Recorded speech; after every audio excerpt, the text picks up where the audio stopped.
جی تلاوت والا ہو چکی ہے؟ السلام علیکم. وعلیکم السلام.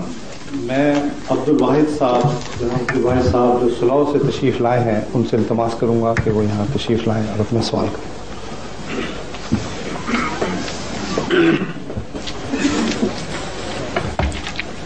السلام علیکم. حضور میرا ایک سوال ہے. ذرا قریب آ جائیے مائکرو فون کے.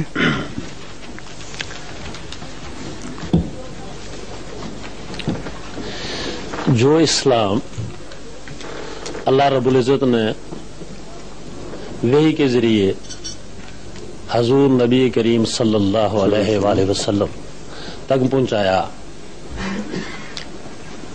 ہمارا یقین ہے کہ وہی اسلام حضور نبی کریم صلی اللہ علیہ وآلہ وسلم نے آگے پہنچا دیا.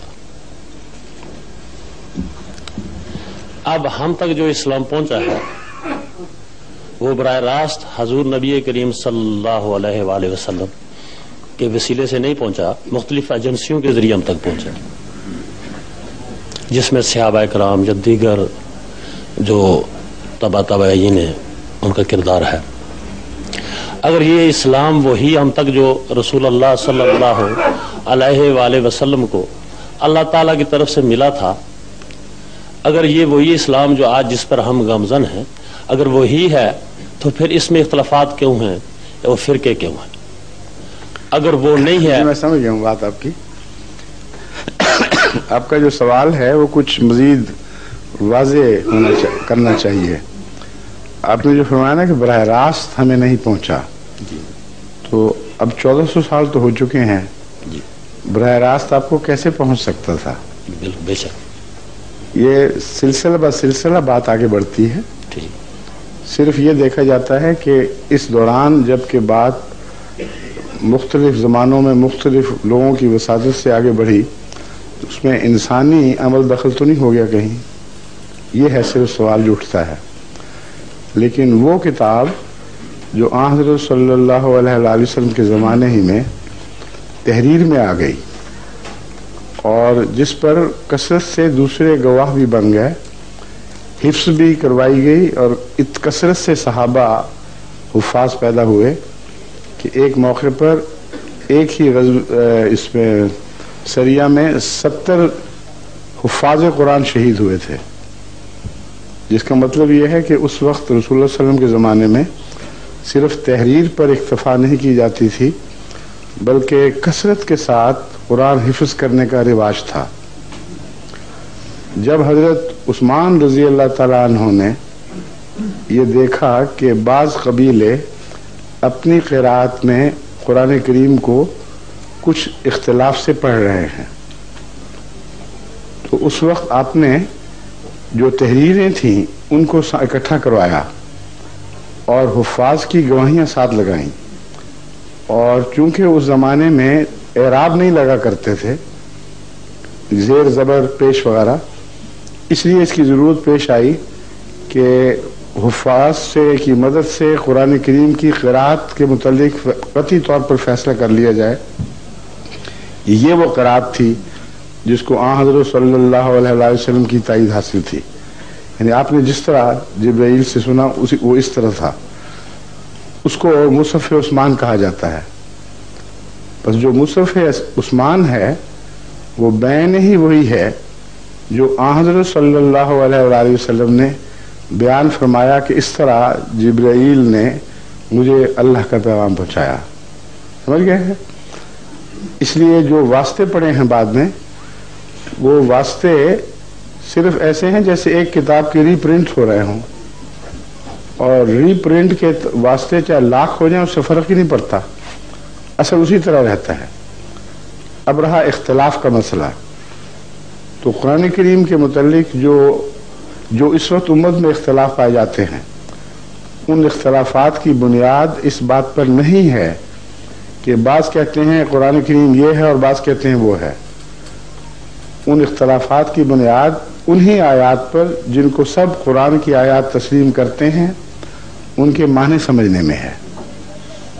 اور معنی سمجھنے کا اختلاف جو ہے یہ ایک سلسلہ جاری رہتا ہے.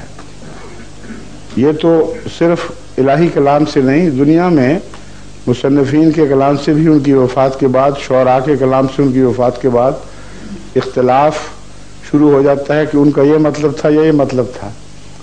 تو جہاں تک معنوی اختلاف کا تعلق ہے، اس کی وجہ یہ ہے کہ انسان ایک پہلو سے غور کرتا ہے تو اسے ایک معنی سمجھ آتے ہیں، ایک اور انسان کسی اور پہلو سے غور کرتا ہے تو اسے کچھ اور معنی سمجھ آتے ہیں۔ یہ اختلافات جو ہیں یہ اعتقادی یا فہم کے اختلافات سے تعلق رکھتے ہیں۔ کچھ اختلافات ہیں فقہی، ان کا قرآن کی آیات کے اختلاف یا سمجھنے کے اختلاف سے زیادہ ان روایات سے تعلق ہے جو آن حضرت صلی اللہ علیہ وآلہ وسلم کی طرز عبادت اور اسلام کو سمجھنے کے بعد اس کی تشریحات سے تعلق رکھتی تھیں۔ وہ بھی ایک وسیع مضمون ہے کہ وہ کیوں اختلاف پیدا ہوئے۔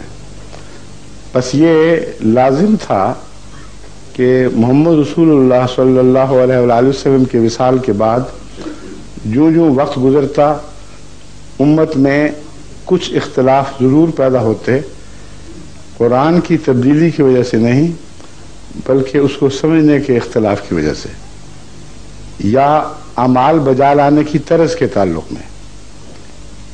یہ وہ اختلافات ہیں جو رفتہ رفتہ ہر صدی آگے بڑھ سکتے تھے اور بڑھتے رہے، لیکن ان کے حل کے طور پر حضرت اقدس محمد رسول اللہ صلی اللہ علیہ وآلہ وسلم کو خوشخبری دی گئی کہ ہر صدی کے سر پر اللہ تعالیٰ ایسے مجدد کو مبعوث فرمائے گا جو دین کو ان لوگوں کے لیے عصر نو تازہ اور پاک اور صاف کر کے دکھائے گا۔ چنانچہ تمام اہم امور پر جن میں اختلاف کچھ سنگین ہوتے نظر آتے تھے، مجددین نے بہت بڑی خدمت سر انجام دی ہے، اور ہر صدی پر کسی نہ کسی ایسی اعتقادی غلطی کے تعلق میں مجددین نے بڑی غیر معمولی خدمت سر انجام دی، اور اس طرح اسلام کو پاک اور صاف رکھنے میں مجددیت نے ایک بہت بڑا کردار ادا کیا۔ جو اختلافات آج آپ دیکھ رہے ہیں یہ اور نوعیت کے اختلاف ہیں، ان کا اس تاریخی تدریجی عمل سے تعلق نہیں ہے۔ یہ وہ اختلافات ہیں جن کا تعلق تقویٰ کی کمی سے ہے۔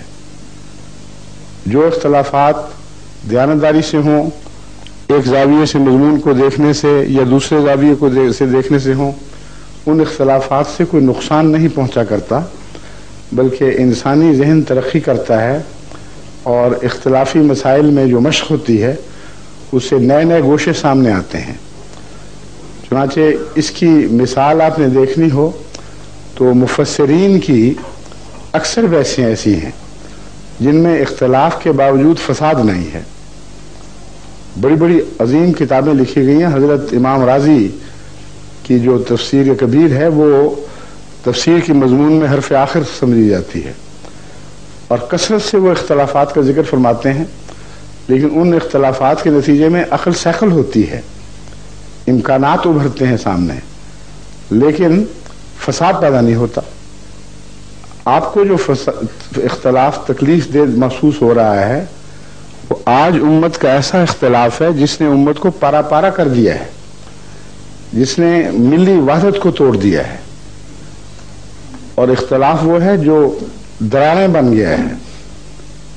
بعض دفعہ عمارتیں جب پرانی ہوں تو سطحی لکیریں پڑتی ہیں، چونے اور پلستر کے اوپر کچھ لکیریں ظاہر ہوتی ہیں، اس سے نقصان نہیں ہوا کرتا عمارت کو، پینٹ کر دو دوبارہ تو صاف ہو جاتی ہیں، لیکن اگر وہ گہری ہوں، بنیادی ہو جائیں تو پھر وہ دراڑیں جو اوپر سے چلتی ہیں وہ نیچے تک اتر جاتی ہیں، اور اس صورت میں پھر یا تو غیر معمولی اصلاحی کام کی ضرورت پیش آتی ہے، یا پھر عمارت کو عدم قرار دے کر متروک کر دیا جاتا ہے۔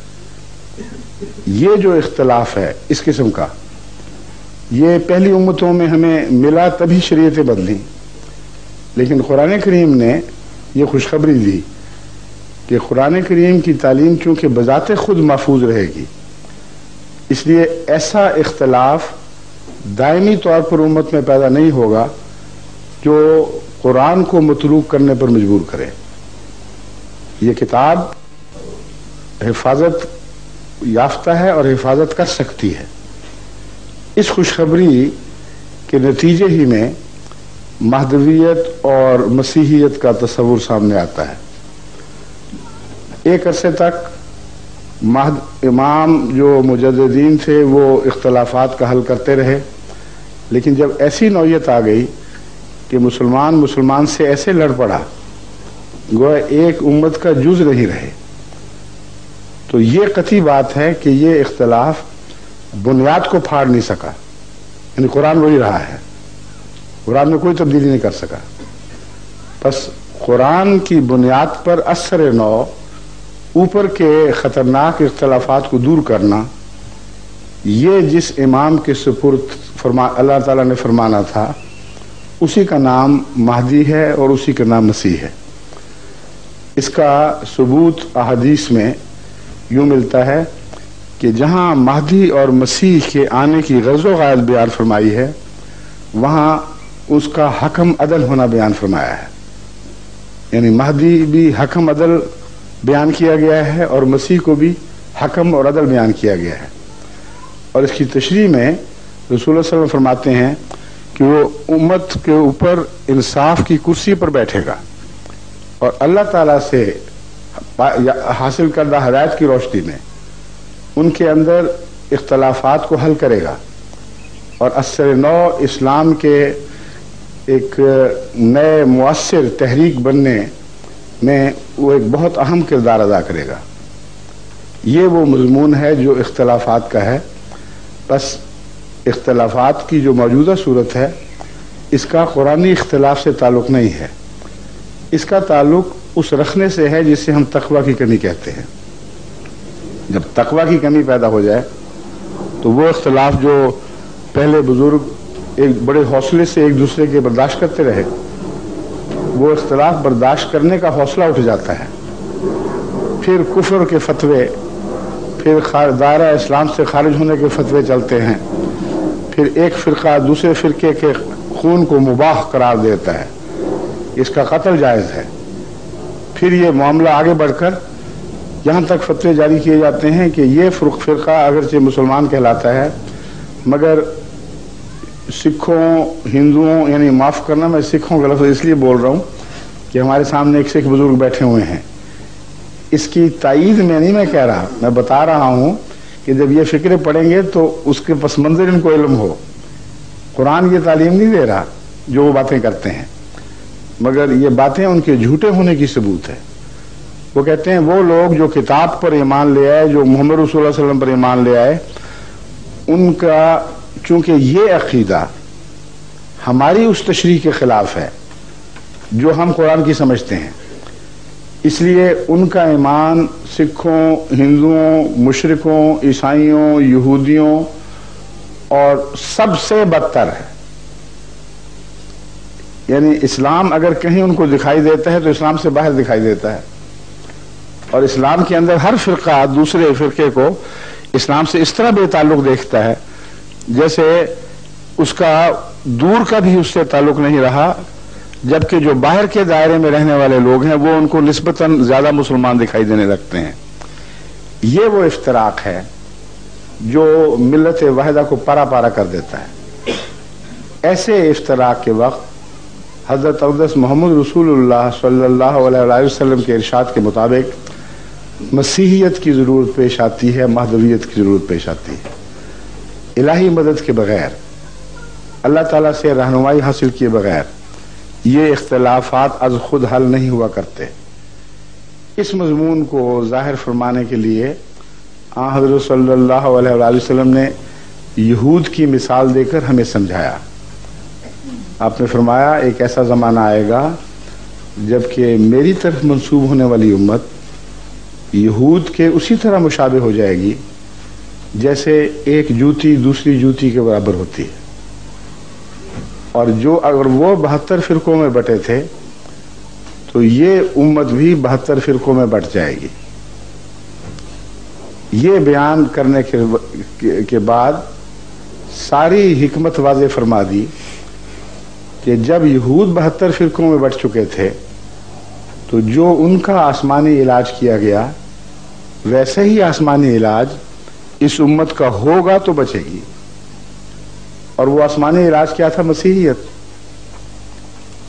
جب 72 فرقوں میں بٹ چکے، جب بظاہر ان کی تقدیر لکھی جا چکی، زندگی کی رمق باقی نہیں رہی، تب مسیح پیدا ہوئے، اور انہی میں سے پھر سب کو اکٹھا مولڈ کر کے نہیں بلکہ ان میں سے نیک اور متقی لوگوں کو باہر نکالا اور تقوی کی تعلیم دے کر ان کو اثر نو ایک امت میں تبدیل کرنا شروع کیا۔ امت موسیٰ کی تھی، اس میں کوئی تبدیلی نہیں ہوئی۔ یہ خیال غلط ہے کہ عیسیٰ علیہ السلام نے الگ امت پیدا کی ہے۔ عیسیٰ علیہ السلام تو کہتے ہیں کہ میں تو کتاب کا ایک شوشہ بھی تبدیل کرنے نہیں آیا، اور یہی وہ تعلیم ہے جو آپ کے بھائی یعقوب نے آپ سے سمجھی اور جیمز کہلاتے ہیں جو، انہوں نے آپ سے سمجھی، آپ کے 12 حواریوں نے آپ سے سمجھی، اور ان حواریوں نے اپنا تعلق یہودی مذہب سے یا انجیل تورات سے نہیں توڑا۔ وہ جانتے تھے کہ مسیحیت ایک نیا مذہب نہیں ہے بلکہ پہلے مذہب کا تسلسل ہے، اس میں روحانیت کو واپس لایا گیا ہے جس کا فقدان ہو گیا تھا۔ بس بعد کے عیسائیوں نے اگر سینٹ پال کی پیروی میں یہودیت سے اپنا تعلق کاٹا ہے تو اس میں مسیح اور ان کے حواریوں کا کوئی قصور نہیں ہے۔ آپ عیسائیت کی تاریخ پڑھ کے دیکھ لیں، آج بھی تمام محققین عیسائی اس بات پر متفق ہیں کہ وہ لیڈرشپ جو مسیح نے پیچھے چھوڑی تھی، وہ مسلسل اس بات پر اصرار کرتے رہے کہ حضرت مسیح کو نیا مذہب نہیں لائے بلکہ پہلے مذہب ہی کی تجدید فرمائی ہے، اور کوئی تبدیلی، کوئی شوشہ بھر بھی تبدیلی نہیں کی۔ اس لیے وہ کلیتاً موسوی مذہب کی پیروی کے اندر رہتے ہوئے حضرت مسیح کے تابع ہوئے۔ جو بعد میں رو چلی ہے وہ سینٹ پال کا مذہب ہے، اور انہوں نے عیسائیت کی شکل ہی بالکل بدلا دی۔ بس میں آپ کو اس حوالے سے بتا رہا ہوں، جب رسول اللہ صلی اللہ علیہ وسلم فرماتے ہیں تو آپ سینٹ پال کی بات نہیں کر رہے ہیں، آپ حضرت عیسیٰ علیہ السلام کی اور ان حواریوں کی بات کر رہے ہیں جنہوں نے عیسیٰ سے تربیت پائی تھی۔ آپ فرماتے ہیں ویسا ہی دور شروع ہوگا اور مسیح نازل ہوگا۔ بس نزول مسیح کی یہ حقیقت ہے، اور ہمارے نزدیک امت کے اختلاف دور کرنے کے لیے وہی علاج جو پہلے کارگر ثابت ہو چکا ہے اس کا اعادہ ضروری تھا۔ بس اگر بیماری یہودیت ہے جیسے کہ رسول اللہ صلی اللہ علیہ وسلم نے فرمایا تو علاج مسیحیت ہے۔ اب آگے یہ بحثیں چلیں گی کہ پرانا مسیح واپس آئے گا یا امت محمدیہ میں مسیح پیدا ہوگا۔ میں سوال کو ابھی نہیں چھیڑتا ہوں کہ بہت سے لوگوں نے سوال کرنے ہوں گے، مگر آپ نے جو اختلاف کی بات کی تھی میں نے اس کی اختصار کے ساتھ تاریخ بیان کر دی ہے اور نوعیت پر روشنی ڈالی ہے۔ جزاک اللہ۔ شکریہ۔